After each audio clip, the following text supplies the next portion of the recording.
जसं की आपल्या टॉपिकचं नाव आहे Golgi complex. Golgi complex Golgi complex हा सेलचा एक मेम्ब्रेन बाउंड ऑर्गेनल आहे. सेलचा मेम्ब्रेन बाउंड ऑर्गेनल म्हटलं म्हणजे जसं की मायटोकॉन्ड्रिया, लायझोझोम्स, एंडोप्लाझ्मिक रेटिकुलम हे जसे सेलचे एक मेम्ब्रेन बाउंड युकॅरियोटिक सेलचे मेम्ब्रेन बाउंड ऑर्गेनल्स आहे, तसंच गॉल्गी कॉम्प्लेक्स सुद्धा सेलचा एक मेम्ब्रेन बाउंड ऑर्गेनल्सच आहे आणि हा एंडोमेम्ब्रेन सिस्टीमचा एक पार्ट सुद्धा आहे. आता गॉल्गी कॉम्प्लेक्स समजायच्या अगोदर आपल्याला एंडोमेम्ब्रेन सिस्टीम काय आहे हे समजणं मतलब म्हणजे आवश्यक आहे. जसं की एंडोमेम्ब्रेन सिस्टीममध्ये येणारे पार्ट्स ऑर्गेनल्स राहतात, जसं endoplasmic reticulum firstly, secondly Golgi complex किंवा गॉल्गी ॲपॅरटस, गॉल्गी बॉडी सुद्धा याला आपण म्हणू शकतो.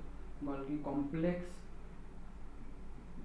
Third lysosomes and fourth vacuole. या 4 ऑर्गेनल्स पासून एंडोमेम्ब्रेन सिस्टीम बनते. येस, एंडोमेम्ब्रेन सिस्टीम या 4 पासूनच एंडोमेम्ब्रेन सिस्टीम का बनते, कारण की यांचे जे function, working system, mechanism same आहे, म्हणून या चौघांपासून एंडोमेम्ब्रेन सिस्टीम बनते. आता सर्वात पहिले गॉल्गी कॉम्प्लेक्स समजायच्या अगोदर आपल्याला एंडोप्लाझ्मिक रेटिकुलम चं फंक्शन काय आहे, यांच्यापासून काय मेकॅनिझम आहे आणि हे दोघं एकामेकासोबत कसे रिलेटेड आहे हे समजणं आवश्यक आहे. तर सर्वात पहिले मी एंडोप्लाझ्मिक रेटिकुलम बद्दल सांगतो थोडं, की काय असते नेमकं, कुठं प्रोटीन सिंथेसिस केला जाते. एक शॉर्ट रिव्हिजन फक्त. कन्सिडर करा की हा आपला एक न्यूक्लियस आहे आणि ऑब्विसली न्यूक्लियस आहे, तर न्यूक्लियसमध्ये जेनेटिक मटेरियल जसं की क्रोमोझोम, डीएनए अशा प्रकारचे काही डीएनए राहतात आणि डीएनए पासून आरएनए बनते, हे तर सर्वांनाच माहित आहे. जसं की हा झाला एक आपला आरएनए तयार झाला आणि ज्यावेळेस या आरएनए सोबत एक प्रोटीन ज्यावेळेस एक प्रोटीन जोडतो त्यावेळेस एक रायबोझोम बनतो आणि अशाच प्रकारचे रायबोझोम, हेच रायबोझोम एंडोप्लाझ्मिक रेटिकुलमच्या अशा वॉलला, बाहेरच्या साईडून अशा वॉलला अडकलेले असतात. अशा प्रकारे एंडोप्लाझ्मिक रेटिकुलमचे जे साईडचे वॉल आहेत ना. आणि हा न्यूक्लियस 2 मेम्ब्रेन पासून बनलेला असतो. एक असते आउटर मेम्ब्रेन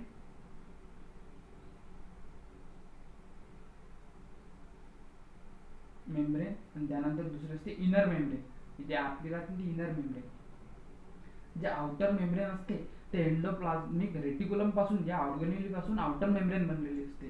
मेम्ब्रेनचं काम काय की जे सायटोप्लाझम आणि सायटोप्लाझम म्हटलं म्हणजे प्लाझ्मा, सायटोप्लाझम आणि यातलं याच्या म्हटलं जे मेम्ब्रेन राहतं त्यांना सेपरेट ठेवणं, बस हेच काम आहे त्यांचं.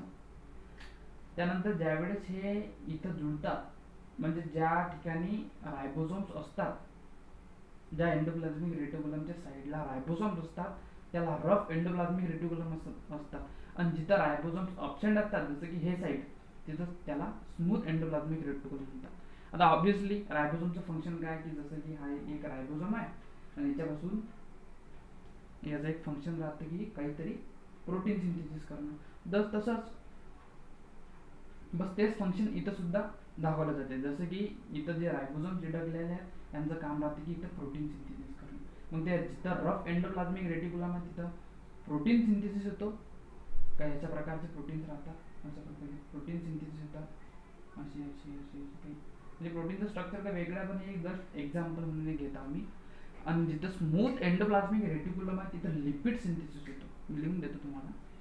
जिथं स्मूथ एंडोप्लाझ्मिक रेटिकुलमचं काम आहे synthesis of lipid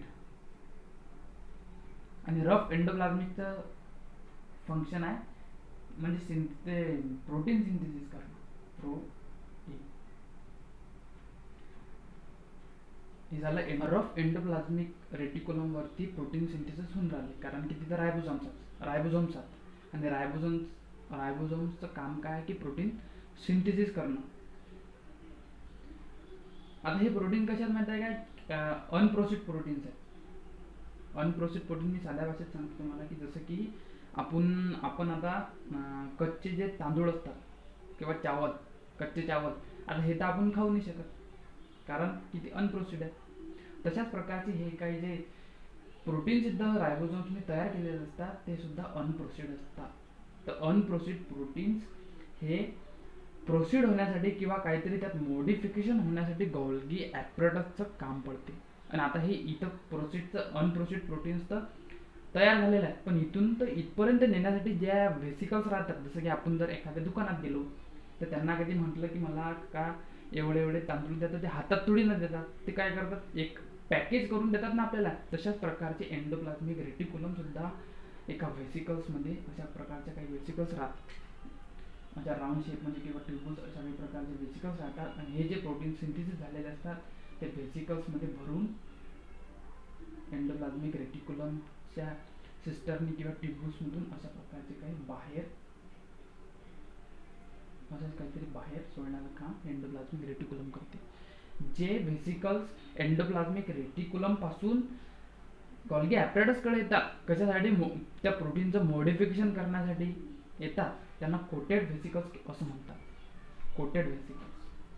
coated vesicles का बरं? कारण की याच्यात तर पूर्ण अशा प्रकारचे काहीतरी प्रोटीनचे मॉलिक्युल्स भरलेले आहेत, एन्झाइम्स भरलेले आहेत, केमिकल कंपोजिशन भरलेले आहेत, ते असे कोटेड आहेत पूर्णपणे. त्यानंतर या अनप्रोसेस्ड प्रोटीनचं मॉडिफिकेशन गोल्गी कॉम्प्लेक्सनुसार केलं जाते. आता सर्वात पहिले गोल्गी कॉम्प्लेक्स यांचं स्ट्रक्चर, अल्ट्रा स्ट्रक्चर कसं आहे आपण हे समजून. आता सर्वात पहिले आपला प्रोटीन तर इथून सिंथेसिस सुद्धा झाला, रायबोझोमनी प्रोटीन सुद्धा बनवले, एंडोप्लाझमिक रेटिक्युलमनं ते एका व्हेसिकल्समध्ये भरून त्याच्या बाहेर सुद्धा पाठवले, कोटेड व्हेसिकल्समध्ये. त्यानंतर फक्त आता राहिलं की याच्यात एंट्री, या कोटेड व्हेसिकलच्या याच्यात एंट्री कशी होणार. त्याच्या आधी आपल्याला थोडं गोल्गी ॲपरेटसची डिस्कवरी आणि याचं अल्ट्रा स्ट्रक्चर कसं आहे हे समजून घ्यायचं आहे. तर चला सर्वात पहिले आपण बघू डिस्कवरी. डिस्कवरीचा जर विचार केला तर सर्वात पहिले जो आता डिस्कवरी करणारे सर्व सायंटिस्टच असतात. पण सॉरी, हा ना एक न्यूरोलॉजिस्ट होता, इटालियन न्यूरोलॉजिस्ट कॅमिलो गोल्गी नावाचा, की त्यांना सर्वात पहिले एक आऊलच्या नर्व सेलचा स्टडी केला. आऊलच्या नर्व सेलचा स्टडी केल्यानंतर त्याला एक गोल्गी ॲपरेटस म्हणजे एक समजा ऑर्गेनल दिसलं. त्यांना त्याच्या स्वतःच्या नावावरूनच त्याला नाव दिलं गोल्गी कॉम्प्लेक्स. जसं की हे सर्वात पहिले कॅमिलो गोल्गीने गोल्गी कॉम्प्लेक्स पाहिला. कशात? एक उल्लूच्या नर्व सेल्समध्ये. त्यानंतर बाऊन 1898 नंतर दुसऱ्या त्याच्या समोरच्या सेंचुरीत बाऊन आला. बाऊननी काय सांगितलं होतं? हा सायंटिस्ट होता बाऊन. त्यांनी सांगितलं की 1929 मध्ये सांगितलं एक रिलेशन इस्टॅब्लिश केलं, प्रोसेस टू सिक्रेशन. जसं की आता बरेचसे प्रोटीन इथून सिंथेसाइज होऊन मॉडिफिकेशन होऊन बाहेर जातात, पण त्यांना सिक्रेशन करण्याचं काम गोल्गी ॲपरेटस त्यांना सिक्रेशन करण्याचं काम करते. जसं की बरेचसे प्रोटीन सिक्रेट करायचे राहतात ना, जिथं गरज लागली तिथे HCl पाठवणं, जसं स्टमकमध्ये HCl राहतं ते HCl पाठवणं, याचं काम हे गोल्गी कॉम्प्लेक्स करत राहते. हे रिलेशन इस्टॅब्लिश केलं बाऊननं. कसं की जर समजा कोणत्या ठिकाणी म्हणजे प्रोटीन सिक्रेशन करणं, बरेचसे केमिकल कंपोजिशन राहतात ते सिक्रेट करणं हे गोल्गी ॲपरेटसचं काम आहे. सेलमधलं जेवढंही की मटेरियल राहतं ते सिक्रेट करण्याचं काम हे गोल्गी ॲपरेटसचं काम आहे. हे रिलेशन बाऊनने आपल्याला सांगितलं. त्यानंतर आहे अल्ट्रा स्ट्रक्चर. हे पण सायंटिस्टने डिस्कवर केलं. अल्ट्रा स्ट्रक्चर 2 सायंटिस्ट आहेत. आणि कसं आपल्या डोक्यावर थोडं ताण तर वाढवायचंच असते ना, म्हणून 2 सायंटिस्ट होते, रिकामे होते थोडे. त्यांनी काय केलं? इलेक्ट्रॉन मायक्रोग्राफ या ॲपरेटसचा यूज करून, म्हणजे या ॲपरेटसच्या सहाय्यानं त्यांनी डाल्टन अँड फेलिक्स या दोघांनी 1954 मध्ये गोल्गी कॉम्प्लेक्सचा स्टडी करणं चालू केला. त्यानंतर त्यांना काय सापडलं की हे तर एक कोर्स टाईप नेटवर्क आहे, जसं की हे असं एकामेकात गुंतलेलं कोर्स नेटवर्क आहे. कोर्स नेटवर्कच्या आत आणखी गेल्यानंतर त्यांना समजलं की तिथं काहीतरी फ्लॅटन सॅक्स आहेत, अशा प्रकारच्या सॅक्स आहेत. हे अशा सॅक्स आहेत, वेगवेगळ्या. त्याच्या मधात पण काहीतरी डिस्टन्स आहे. मग त्यांनी त्यानंतर त्या सॅक्सला नाव दिलं सिस्टर्नी.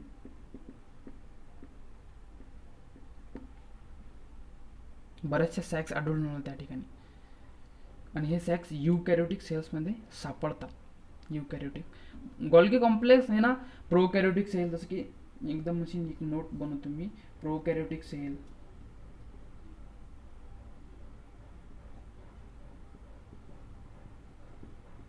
मेचर स्पर्म,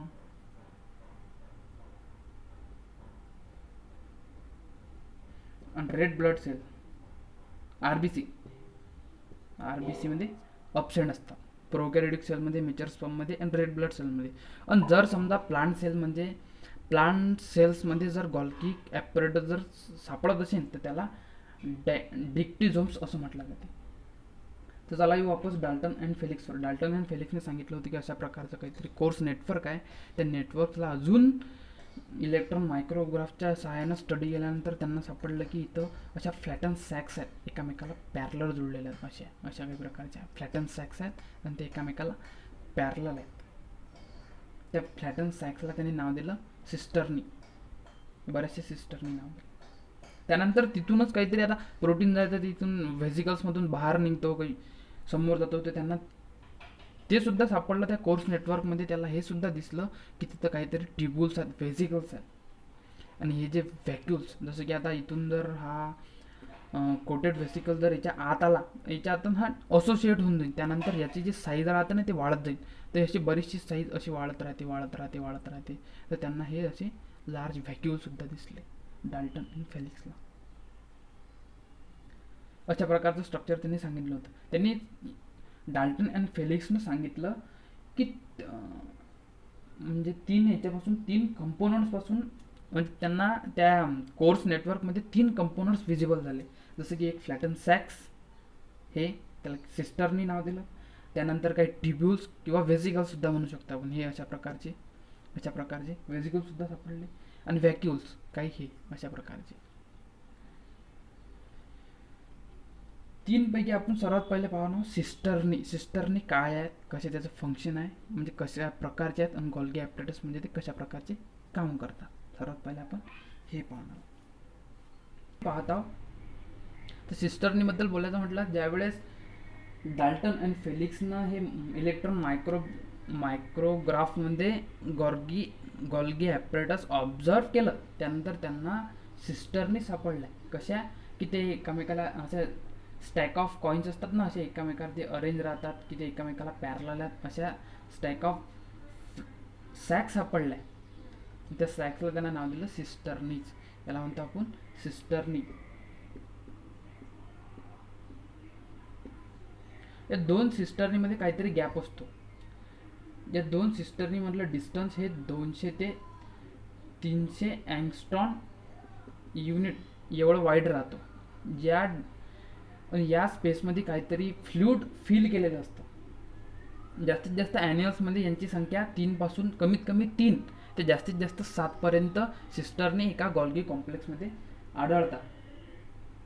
काही सिस्टर्नीला अशा प्रकारचे जे पोर्स राहतात, काही इथं तर त्या पोर्सला फेनिस्ट्रेटेड असं म्हटलं जाते. सिस्टर्नीला काही सरफेस सुद्धा असतात, जसं की हा इथं सरफेस आहे कॉन्व्हेक्स, या प्रकारचा सरफेस कॉन्व्हेक्स सरफेस, हा कॉन्व्हेक्स सरफेस, आणि हा झाला कॉन्केव्ह. असाच म्हणजे या साईडनं आतल्या साईडनं झाला कॉन्केव्ह सरफेस. तर जिथं कॉन्व्हेक्स सरफेस फाउंड होतो, जसं की इथं कॉन्व्हेक्स सरफेस सुद्धा फाउंड होतो, आणि जो एंडोप्लाझ्मिक रेटिक्युलम किंवा न्यूक्लियसच्या जवळ राहतो त्या सरफेसला म्हणतात सिस फेज. जसं की याला म्हणतात सिस फेज. आणि जो प्लाझ्मा मेम्ब्रेन, आता जसं की इथं तर अशी प्लाझ्मा मेम्ब्रेन असणार ना, जे म्हणजे की ऑर्गॅनिजमला बाउंड केलेलं असणार अशी प्लाझ्मा मेम्ब्रेन. जो फेज प्लाझ्मा मेम्ब्रेनच्या जवळ राहतो त्याला म्हणतात ट्रान्सफेज. आता सिस फेज आहे एंडोप्लाझ्मिक रेटिक्युलमच्या जवळ सुद्धा आहे. आणि त्यानंतर यांना दुसरं सुद्धा नाव आहे मॅच्युअर फेज, फॉर्मिंग फेज किंवा याला एंट्रीफेज सुद्धा म्हटलं. एंट्रीफेज का बरं म्हटलं जाते, कारण की जे बी कोटेड व्हेसिकल्स राहतात ते इथून एंटर होतात, म्हणून त्याला एंट्रीफेज सुद्धा म्हटलं जाते. त्यानंतर आता जसं की इथून कोटेड व्हेसिकल्स सिस फेजनुसार आपल्या गॉल्गी ॲपरेटसमध्ये आत येतात. तर जे बी व्हेसिकल्स आत येतात त्याला रायबोझोम चिटकलेलं नसतं, फक्त प्रोटीन असतात. तर मग ते व्हेसिकल्स काय करतात, इथून ज्यावेळेस आत येतात त्यावेळेस अशा काही प्रकारे इथं चिटकून जातात. मग ते अशा प्रकारे इथून अशा आत घुसण्याचा प्रयत्न करतात. मग जेवढं बी याच्या अंदर जे प्रोटीन राहते, असं काही प्रकारचं प्रोटीन राहते, ते इथून असं आत शिरून जाते. असं या सिस्टर्नीमध्ये आत येऊन जाते. आणि हे व्हेसिकल्स आहे ना, अशा याच्यात गुंतून जातात. मग आता हे जे व्हेसिकल्स आहेत ते तर एंडोप्लाझ्मिक रेटिक्युलम पासून येतात आणि एंडोप्लाझ्मिक रेटिक्युलम पासून पण त्याच्यामध्ये रायबोझोम अब्सेंट आहे, म्हणजे स्मूथ एंडोप्लाझ्मिक रेटिक्युलम पासून ते व्हेसिकल्स येत आहेत आणि गॉल्गी ॲपरेटसमध्ये असोसिएट होतात, म्हणजे गॉल्गी ॲपरेटसचा एक पार्ट बनतात. म्हणून असं सुद्धा म्हटलं जाते की गॉल्गी ॲपरेटस हे स्मूथ एंडोप्लाझ्मिक रेटिक्युलम पासून म्हणजे बनते, फॉर्म होते, म्हणून याला फॉर्मिंग फेज असं म्हटलं जाते. Forming phase. जे व्हेसिकल्स याच्यात असे डिसोशिएट होतात त्या व्हेसिकल्सपासून अशा काहीतरी या हे सिस्टर्नीच अशा लांबतात, खूप खूप लांबतात. त्यांना जास्त मोठा झाला तर त्याला लार्ज व्हॅक्यूल असं म्हटलं जाते. लार्ज व्हॅक्यूल. त्यानंतर ट्रान्सफेज, जसं की आता हे झालं सिसफेज आणि हे झालं ट्रान्सफेज. या सिसफेज आणि ट्रान्सफेजच्या म्हणतात जे पण सिस्टर्नीज आहेत त्यांना मेडियल सिस्टर्नीज असं म्हणतात, म्हटलं जाते. मेडियल सिस्टर्नी मधात आहेत ना ते, म्हणून मेडियल सिस्टर्नी. तर ज्या वेळेस पण इथून जसे की कोटेड व्हेसिकल्स आत येतात ते अशा प्रकारचे असोसिएटेड होतात. एंट्री फेजनुसार ते आत येतात. त्यानंतर जिथं मेडियल सिस्टर्नीमध्ये आत आल्यानंतर त्यांचं मॉडिफिकेशन होते, प्रोसेसिंग होते.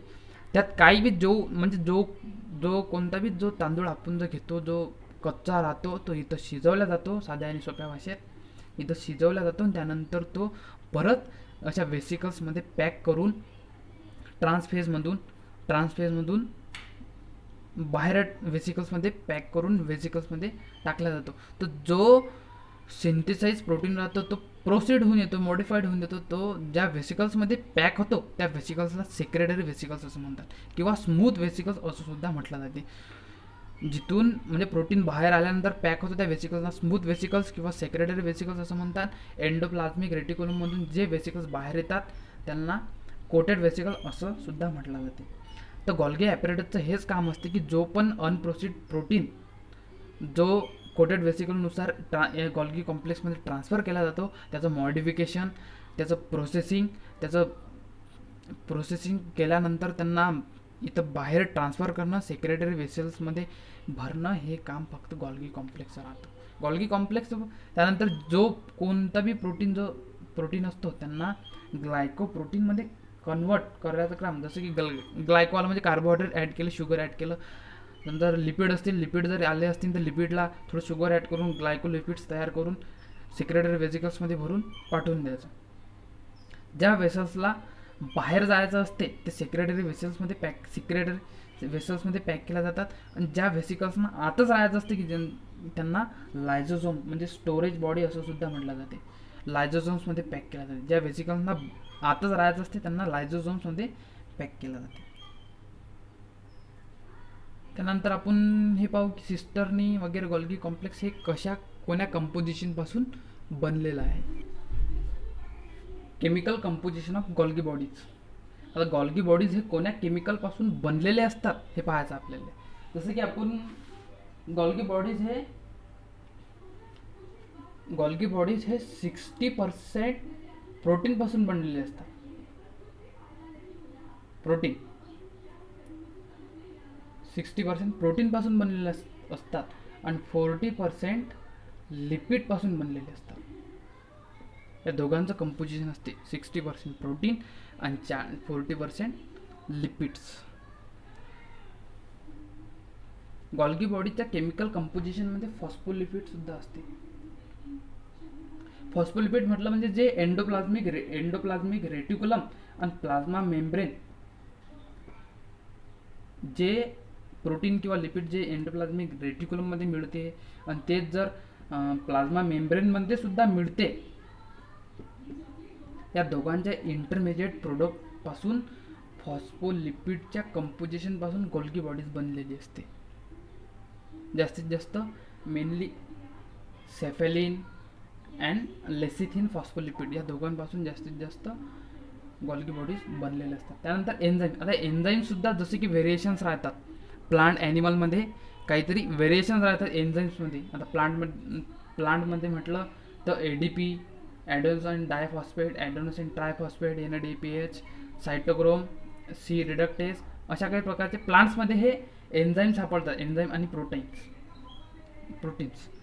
आणि तेच ॲनिमलमध्ये ग्लायकोसोल ट्रान्सफरेज, थायमिन, फॉस्फोलेट एक्सेट्रा एक्सेट्रा अशा काही प्रकारचे म्हणजे यांचं केमिकल कंपोजिशन हे गोल्गी बॉडीज कोणा सेल्समध्ये प्रेझेंट आहेत, जसं युकॅरियोटिक सेल्समध्ये प्रेझेंट आहेत, पण ॲनिमल सेल्समध्ये आहेत की प्लांट सेल्समध्ये आहेत, त्यानुसार यांचं कंपोजिशनसुद्धा चेंज होत राहते. त्यानंतर थर्ड आहे कार्बोहायड्रेट्स. कार्बोहायड्रेट तर प्रत्येकात सेमच असतात, जसं ग्लुकोअमाइन, गॅलॅक्टोज, ग्लुकोज, मॅनमोज, फ्रुक्टोज हे सुद्धा यांच्या केमिकल कंपोजिशनपासूनच बनलेलं असते. जसं की आपण ना आतापर्यंत पाहिलं की ट्रान्सफेजमधून ज्यावेळेस व्हेसिकल्स अशा काही प्रकारे हे ट्रान्सफेज आहे, ट्रान्सफेजमधून जसे की व्हेसिकल्स बाहेर पडतात, सिक्रेटरी व्हेसिकल्स, तर ते कोटेड असतात कशाने, म्हणजे त्याच्या आत जे प्रोटीन्स राहतात त्यांना शुगर्स ॲड केले जाते, कारण की हेच कारण आहे, शुगर्स ॲड केले जाते कारण की हेच कारण आहे की गॉल्गी ॲप्रेटसचं केमिकल कंपोजिशनसुद्धा कार्बोहायड्रेटनंच जुळलेलं आहे, म्हणून गॉल्गी ॲप्रेटसमध्ये आधीच शुगर प्रेझेंट असते.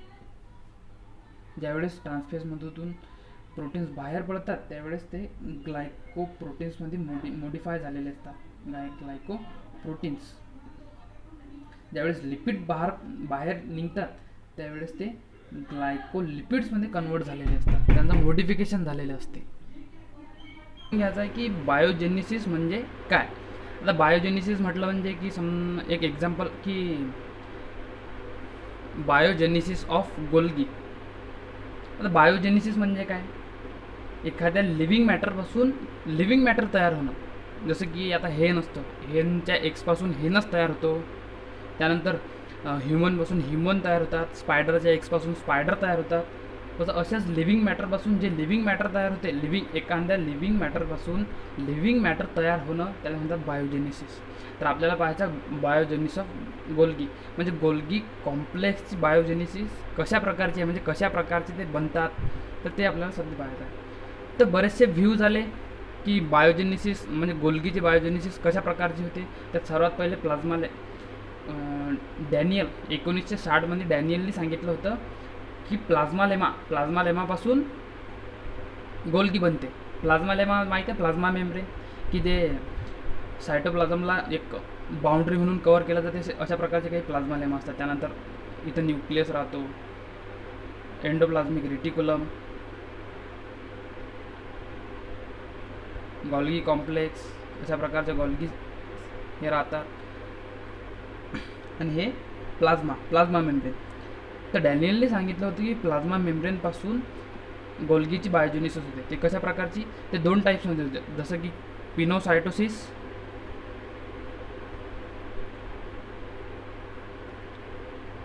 त्यानंतर फायगोसायटोसिस.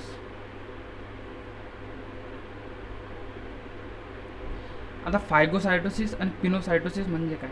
आता जर सेलला असे बाहेर काहीतरी पार्टिकल्स आहेत आणि त्या सेलला त्या पार्टिकल्सची गरज आहे, तर त्या पार्टिकल्सला एंगल्फ म्हणजे अंदर खाण्याचं काम प्लाझ्मा मेम्ब्रेन करते, म्हणजे त्याला म्हणतात फायगोसायटोसिस. प्लाझ्मा मेम्ब्रेन काय करते, स्वतःची जशी जे प्लाझ्मा मेम्ब्रेनची एक लेअर राहते ते अशा प्रकारचे काहीतरी या पार्टिकलना फ्यूज करण्यासाठी असं काही स्ट्रक्चर बनवते. त्यानंतर हे पार्टिकल या लेअरच्या मधात हे करून घेते. त्यानंतर हेच लेअर अशा प्रकारची काही प्लाझ्मा मेम्ब्रेनपासून अशी तोडून टाकते, हे असं पुन्हा जुळून जाते. याच्यात काहीतरी पार्टिकल्स असतात. तर त्या पार्टिकलला खाण्याचं काम जे प्लाझ्मा मेम्ब्रेन करते त्याला फायगोसायटोसिस म्हणतात. आणि हेच असेच समजा पार्टिकल नाही तर इथं काहीतरी फ्लुइड राहतो, ते फ्लुइडला एंगल्फ करण्याचं काम सुद्धा प्लाझ्मा मेम्ब्रेनच करते. म्हणजे फ्लुइडला जर एंगल्फ केलं तर त्याला म्हणतात पिनोसायटोसिस. अँड त्यानंतर जर पार्टिकल्सला एंगल्फ केलं या व्हेसिकल्समध्ये ते त्याला म्हणतात फायगोसायटोसिस. अशाच प्रकारचे काही गॉल्गी कॉम्प्लेक्ससुद्धा प्लाझ्मा लेमाचे काही पार्टिकल्स किंवा काही फ्लूड एंगल्फ करून स्वतःला डेव्हलप करते, असं डॅनियलचं म्हणणं होतं. डॅनियलचं काय म्हणणं होतं की प्लाझ्मा मेम्ब्रेनपासून, आता हे सपोज की हे प्लाझ्मा मेम्ब्रेन आहे आणि हे गॉल्गी कॉम्प्लेक्स आहे, तर प्लाझ्मा मेम्ब्रेनपासून काही पार्टिकल्स स्वतः ॲड करते, कोण, गॉल्गी कॉम्प्लेक्स. अशा प्रकारचे काही पार्टिकल्स फायगोसायटोसिसच्या नुसार खाते आणि काही फ्लूडसुद्धा पिनोसायटोसिस या प्रोसेसनुसार एंगल्फ करते, म्हणून गोल्गी कॉम्प्लेक्स हा तिथं डेव्हलप होतो. अशी बायोजेनेसिस डॅनियलने आपल्याला 1960 सांगितली होती. त्यानंतर बाउच आला. बाउचने 1965 सांगितलं होतं की न्यूक्लिअर एन्व्हलपपासून गॉल्गी कॉम्प्लेक्सची बायोजेनेसिस होते. न्यूक्लिअर एन्व्हलप जसं की बाउचने सांगितल्याप्रमाणे की आपला जो न्यूक्लियस राहतो तो 2 मेम्ब्रेनपासून बनलेला राहतो. एक राहतो हा इनर मेम्ब्रेन आणि हा सेकंड आउटर मेम्ब्रेन. इथं एंडोप्लाझ्मिक रेटिक्युलमसुद्धा असतो अशा काही प्रकारचा. आणि इथं अशाच प्रकारे इथं गॉल्गी सिस्टरने अशा प्रकारे काहीतरी इथं सिच्युएटेड व्हेसिकल वगैरे इथं राहतात. तर बाउचने सांगितलं होतं की जे व्हेसिकल्स न्यूक्लिअर एन्व्हलपमधून बाहेर पडतात त्या व्हेसिकलचं कंपोजिशन आणि गॉल्गी कॉम्प्लेक्सचं कंपोजिशन हे सेम आहे. म्हणून त्यांनी असा एक सजेशन दिलं की गॉल्गी म्हणजे गॉल्गीची बायोजेनेसिस हे न्यूक्लिअर एन्व्हलपपासून होते असं कोणी सांगितलं होतं? बाउचने 1965. त्यानंतर थर्ड कोणाला? वार्ड पण 1965 त्यांनी सांगितलं होतं की जे ॲन्युलेट लॅमेला असतात. ॲन्युलेट लॅमेला म्हटलं म्हणजे एक न्यूक्लियसची इनर मेम्ब्रेन आणि हे त्यानंतर आउटर मेम्ब्रेन आणि इथं एंडोप्लाझ्मिक रेटिक्युलम. जे न्यूक्लियसची जे आउटर मेम्ब्रेन राहते ते एंडोप्लाझ्मिक रेटिक्युलमपासून बनलेली असते आणि त्याला स्मॉल असे पोर्स राहतात. काही अशा प्रकारचे स्मॉल व्हेरी स्मॉल पोर्स राहतात. मी थोडं झूम करून इथे सांगतो. जसं की आता एक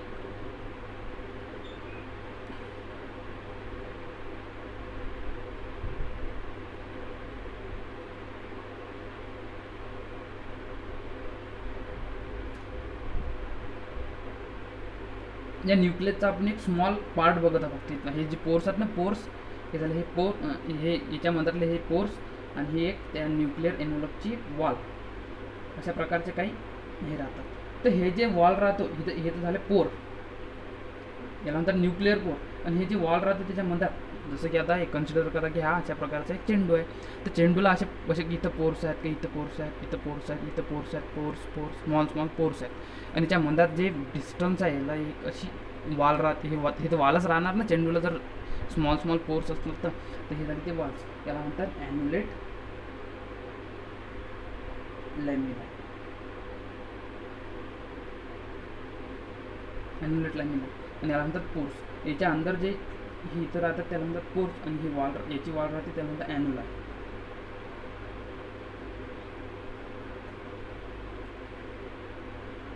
तर वार्डने सांगितलं होतं की जे ॲन्युलेट लॅमिला आहे त्याच्या कंपोजिशनपासून आपल्याला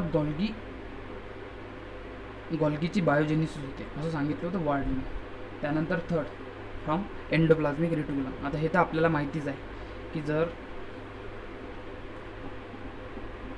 प्रोटीन सिंथेसिस हे सर्वात पहिले रायबोझोम करते. रायबोझोम्स कुठे प्रेझेंट राहतात? जास्तीत जास्त एंडोप्लाझ्मिक रेटिक्युलममध्ये. हा न्यूक्लियस आहे, न्यूक्लियसला चिटकलेलं हे एंडोप्लाझ्मिक रेटिक्युलम. अशा प्रकारचे इथं रायबोझोम राहतात, त्याला रफ एंडोप्लाझ्मिक रेटिक्युलम म्हणतात. आणि जिथं रायबोझोम अबसेंट असतात त्याला स्मूथ म्हणतात, स्मूथ एंडोप्लाझ्मिक रेटिक्युलम. आणि अशा प्रकारचे इथं काहीतरी गॉल्गी ॲपरेटस किंवा गॉल्गी राहते. तर जिथून आता हे प्रोटीन सिंथेसिस झाले त्यानंतर इथून हे पॅक केल्या जातात अशा व्हेसिकल्समध्ये. प्रोटीन जसे पॅक्स केल्या जातात व्हेसिकल्समध्ये. तर व्हेसिकल्स याच्यात डिसोशिएट होतात. गॉल्गीमध्ये अशा प्रकारचे काही असोसिएट होऊन जातात अशा प्रकारचे. त्यानंतर गॉल्गीची अशी साईज वाढते. हे तर आपल्याला सर्वांनाच माहिती आहे, गॉल्गीची साईज वाढत राहते. आणि प्रोटीनचं मॉडिफिकेशन होण्यासाठी ते मेडियल सिस्टर्नीमध्ये एंटर होऊन जातात. आणि अशा प्रकारचे जे काही गॉल्गीची साईज वाढते, साईज वाढल्यामुळे काय होते, गॉल्गी थोडी मोठी होते आणि त्यात लार्ज व्हॅक्युल्स तयार होतात. आणि जे व्हेसिकल्स एंडोप्लाझ्मिक रेटिक्युलममधून गॉल्गीमध्ये एंटर होऊन राहिले त्या व्हेसिकल्समध्ये रायबोझोम अबसेंट आहे. म्हणजे याचा म्हणण्याचा अर्थ काय आहे की जे व्हेसिकल्स एंडोप्लाझ्मिक रेटिक्युलममधून इथं सिस फेजमध्ये एंटर होऊन राहिले त्यात रायबोझोम अबसेंट आहे. म्हणजेच की आणि हे व्हेसिकल याच्यात असोसिएट होऊन गॉल्गीची साईज वाढवतात. बरोबर ना? साईज वाढवतात म्हणजे काय की गॉल्गी तिथं डेव्हलप होत आहे. म्हणून याच्याहून असं सांगलेलं आहे की बीम्स अँड केसलनं 1968 एकदम प्रॉपर एक्सप्लेनेशन दिलं बायोजेनेसिस ऑफ गॉल्गीचं अशा प्रकारचं. त्यांनी सांगितलं होतं की जेवढे बी स्मूथ म्हणजे एंडोप्लाझ्मिक जे व्हेसिकल्स राहतात ते स्मूथ एंडोप्लाझ्मिक रेटिक्युलमपासून बनतात आणि स्मूथ एंडोप्लाझ्मिक रेटिक्युलमपासून गॉल्गी ॲपरेटसची बायोजेनेसिस होते. That's a proper explanation of biogenesis of Golgi. त्यानंतर आपण पाहू की गॉल्गीचे फंक्शन्स कशा प्रकारचे आहेत. तर आपण पाहणार आहोत फंक्शन्स ऑफ गॉल्गी कॉम्प्लेक्स. म्हणजे गॉल्गी कॉम्प्लेक्सचे काय काय फंक्शन्स आहेत, काय गॉल्गी कॉम्प्लेक्स काय फंक्शन्स करतो. सर्वात पहिले तर गॉल्गी कॉम्प्लेक्स हे एंडोप्लाझ्मिक रेटिक्युलम आणि प्लाझ्मा मेम्ब्रेनच्या दोघांच्या मधात, म्हणजे याची पोझिशन या दोघांच्या मधात आहे. सर्वात पहिलं फंक्शन आहे गॉल्गी कॉम्प्लेक्सचं की सिक्रेशन. जे काय बी व्हेसिकल्स गॉल्गी कॉम्प्लेक्सनं प्रोटीन म्हणजे गॉल्गी कॉम्प्लेक्सने जे प्रोटीन मॉडिफाईड केलं असेल आणि जे व्हेसिकल्समध्ये भरलेलं असेल त्या व्हेसिकल्सना सिक्रेट करणं, सेल्समधलं काही पण अनवॉन्टेड मटेरियल सिक्रेट करायचं काम हे गॉल्गी कॉम्प्लेक्स करतो. त्यानंतर फॉर्मेशन ऑफ लायझोसोम्स. काही व्हेसिकल्स किंवा प्रोटीन असे मॉडिफाईड केलेले असतात गॉल्गी कॉम्प्लेक्सने. जे मॉडिफाईड प्रोटीन्स असतात त्यांना सेक्रेटरी व्हेसिकल्समधून भरून सिक्रेशन करणं किंवा जे राहिलेल्या व्हेसिकल्सचं लायझोसोम्समध्ये फॉर्मेशन करणं हे सुद्धा गॉल्गी कॉम्प्लेक्सचं काम असतं. त्यानंतर कन्सन्ट्रेशन ऑफ प्रोटीन. जे प्रोटीन रफ एंडोप्लाझ्मिक रेटिक्युलममध्ये अशा प्रकारच्या रायबोझोम्स तयार करतो, ते प्रोटीन डायल्यूट प्रोटीन्स, त्या प्रोटीनला कन्सन्ट्रेशन करणं गॉल्गी कॉम्प्लेक्सचं काम करतं. एक कंडेन्सेशन ॲपरेटस म्हणून गॉल्गी कॉम्प्लेक्स त्या प्रोटीनला कंडेन्स करते आणि त्याचं कन्सन्ट्रेशन वाढवते. म्हणून गॉल्गी कॉम्प्लेक्सचं हे सुद्धा फंक्शन आहे की कन्सन्ट्रेशन ऑफ प्रोटीन. त्यानंतर गॉल्गी कॉम्प्लेक्स कार्बोहायड्रेटसुद्धा सिंथेसिस करते. त्यानंतर फिफ्थ सिंथेसिस ऑफ ग्लायकोप्रोटीन्स. ग्लायकोप्रोटीन्सला सिंथेसिस करणं म्हणजेच की जे प्रोटीन गॉल्गी कॉम्प्लेक्समध्ये एंटर होते त्या प्रोटीनला शुगर किंवा कार्बोहायड्रेट्स ॲड करणं आणि त्या प्रोटीनचं रूपांतर हे प्रोटीन्स किंवा ग्लायकोलिपिड्समध्ये करणं, याचं काम गॉल्गी कॉम्प्लेक्स करतो. जसं की प्रोटीन आहे, प्रोटीनसोबत शुगर ॲड करणं किंवा कार्बोहायड्रेट ॲड करणं आणि त्याच्यापासून ग्लायकोप्रोटीन सिंथेसिस करणं. तसंच लिपिड आहे, लिपिडसोबत शुगर ॲड करणं आणि त्याच्यापासून ग्लायकोलिपिड सिंथेसाइज करणं.